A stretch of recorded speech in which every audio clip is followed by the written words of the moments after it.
Liverpool's cool kids were some of the first to hear the new sounds now. And the first to play them. Hundreds of bands were gigging in Liverpool's clubs and pubs.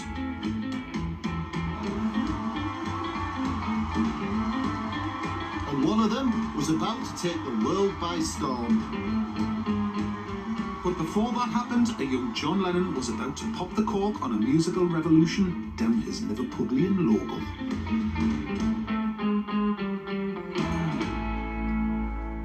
Here you go, mate. You crack. Now that's what I call a proper backstreet pub. Aye, it's a small pub, but some big ideas were certainly brewed up there, let me tell you.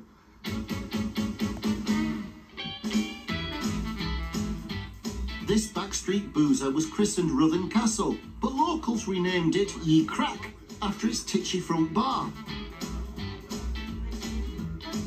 By the late 1950s, it was John Lennon's local, and the very place where he and his mates decided to make Liverpool famous. Yeah, Dave, what do you reckon John Lennon's favourite tipple was?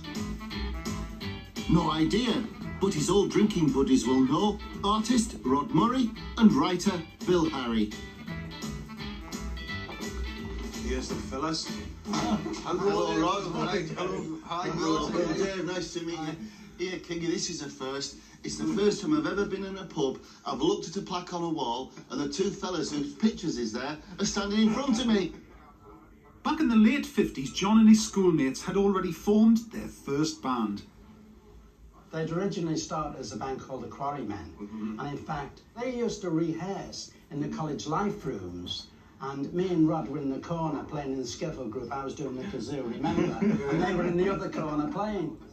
And it was here that Bill, Rod, John and original Beatles Stuart Sutcliffe hatched a plan to put Liverpool at the heart of the new scene.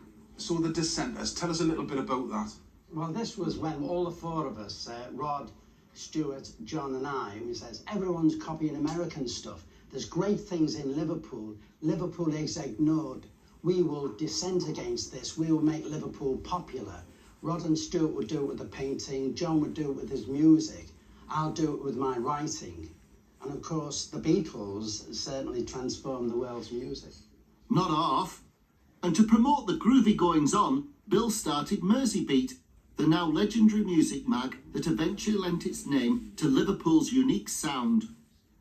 So, fellas, with John Lennon being a drinking buddy, the Beatles must have featured pretty heavily then. The Beatles were in every issue, and when we did a poll, Rolling Stone and Hurricanes with Ringo Starr drummer got more votes, but I cancelled all those and put the Beatles as number one. The man with power. Well, you certainly backed the right horse, didn't you? But Rod, this must have been amazing times to be young. Yes, it was a time of transition, really, the beginning of probably teenagers. There was like a teenage revolution. The kids were, for the first time, beginning to have their voice. And to think this pub helped Liverpool's hip teenage revolution get swinging. The four of us used to come here all the time. We lived a pub and coffee bar culture. It was cheaper to be warm in here than in the flat. That's what we told our parents. Shucks. Many's the day I've huddled round a pint for warmth, Kingy. Speaking of which, time to get your round in. Right, I'm getting the drinks in, fellas. So, what would we have at the time? What would you be drinking? We'd have had a black velvet, probably. Now, traditionally, black velvet is a mix of champagne and stout, invented by a barman in 1861 to commemorate the death of Prince Albert. But John Lennon's version is a mix of stout and cider. A poor man's black velvet, if you like. What we're expecting to see from you, Kelly, is a separation of Guinness and cider, and we should float. This is one of the drinks that got us barred from here. Is it? Well, once John had had a couple of those, he'd start sort of poking fun at some of the regulars. One time, the barmaid came around, and there was John on the floor like this. Aye. And she says, "What are you doing down there?"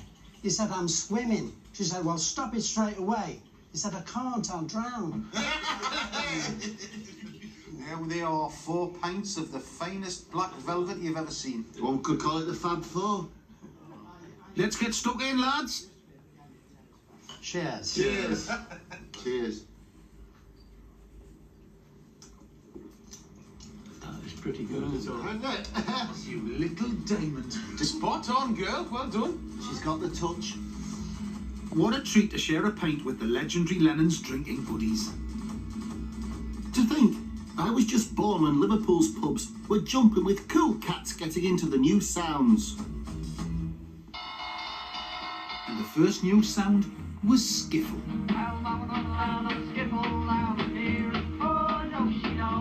It's what John Lennon played before he formed the Beatles, and what musician Huey Jones was playing too. That was before he joined another legendary Liverpool band, the Spinners.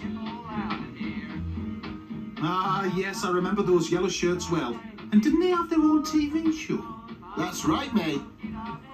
Hello, welcome back to the Octagon, another session of songs with the Spinners, that's us. As I walked out across Piccadilly, one evening before it was spring. But Huey's first love was skiffle, which was being lapped up in boozers up and down the country.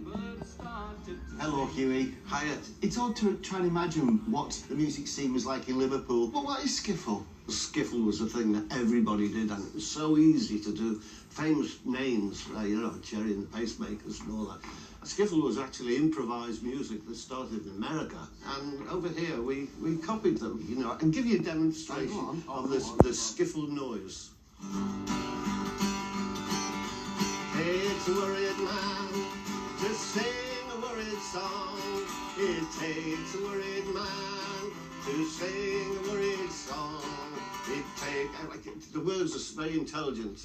But that was also part of the charm. But they were all incredibly melodic, though. A lot of them were traditional songs, of course. We know it came from America, but nobody knows who wrote it or anything like that. Seems to me there was that many pubs in Liverpool, and people had the freedom to make their own way. Yeah, and the pub landladies, they loved music in their pubs. The music divided from skiffle 3 ways. So that would be country, folk, and then rock and roll. Yeah, absolutely. That's what happened. Huey's band, the Spinners, spun off down the folk route, taking them to back rooms of Liverpool's pubs, but not for long. So having done all these folk clubs, we sort of graduated to the major halls, and we never looked back. And wherever they played, there was always one song on the request list. One of the most requested numbers we have had was In My Liverpool Home. Well, it's very fitting, really, because, I mean, we're in the crack. Yeah. So go on, can you play it for us, Huey? I was born in Liverpool, down by the docks. My religion was Catholic, occupation hard knocks. I'd stealing from lorries, I was adept. And under all overcoats each night we slept. And in my Liverpool home, in my Liverpool home, we speak with an accent exceedingly rare. Meet under a statue exceedingly fair. And if you want a cathedral, we've got one to spare. In my Liverpool home, etc., etc. Brilliant, brilliant. Thanks, Hey! Oh, Kingy was so lucky to be able to meet people who actually did make history. By the way, who's got the record for having the most #1 singles? Well, mate, it's got to be the Beatles or Elvis. Yep, it's the Beatles. They had 20 #1s compared to Elvis's mere 18. Oh,